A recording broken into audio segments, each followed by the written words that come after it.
Banjir bandang menerjang kawasan Cianjur Selatan, Jawa Barat Selasa malam. Akibatnya jembatan penghubung dua desa terputus.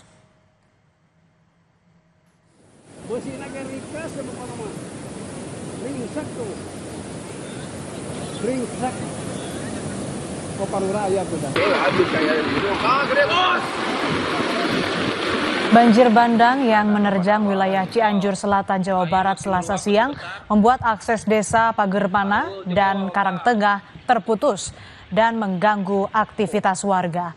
Banjir juga membuat tanggul jebol sehingga puluhan hektar sawah warga terendam genangan air. Tidak ada korban jiwa akibat peristiwa ini.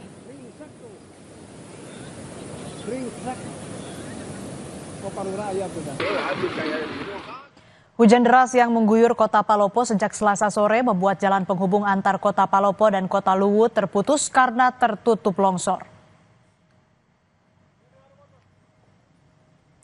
Longsor menutup jalan penghubung dari kota Palopo menuju Kecamatan Bastem Utara, Kabupaten Luwu, Sulawesi Selatan. Sejumlah kendaraan roda 4 tertahan, sementara kendaraan roda 2 hanya bisa melintas dengan dibantu warga. Material longsor berupa batu, tanah, dan pohon menutupi badan jalan. Longsor terjadi pada Selasa malam saat kondisi hujan deras.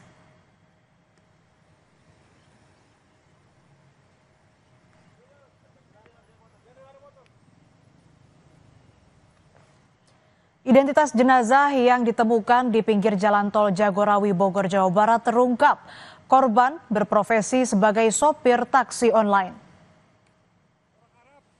Polisi masih memburu pelaku pembunuhan sopir taksi online bernama Ujang Adiwijaya yang jenazahnya ditemukan di pinggir tol Jagorawi. Saat ditemukan, korban diduga mengalami tindak kekerasan dan barang berharga milik korban raib dibawa pelaku. Jenazah sopir taksi online yang diketahui warga Depok mengenakan kaos lengan pendek dan celana panjang berwarna hitam saat ditemukan Senin 10 November di pinggir jalan tol Jagorawi kilometer 30.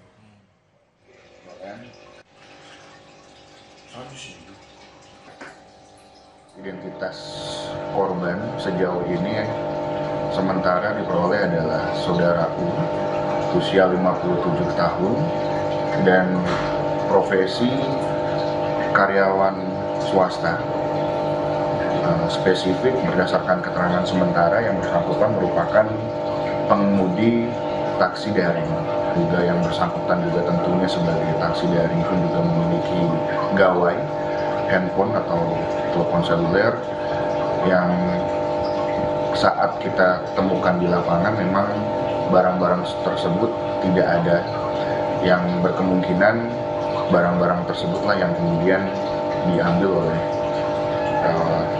terduga pelaku. Sebuah gedung bekas resor ski runtuh saat proses pembongkaran dan membuat 2 orang terluka. Selengkapnya usai jeda di Berita Utama.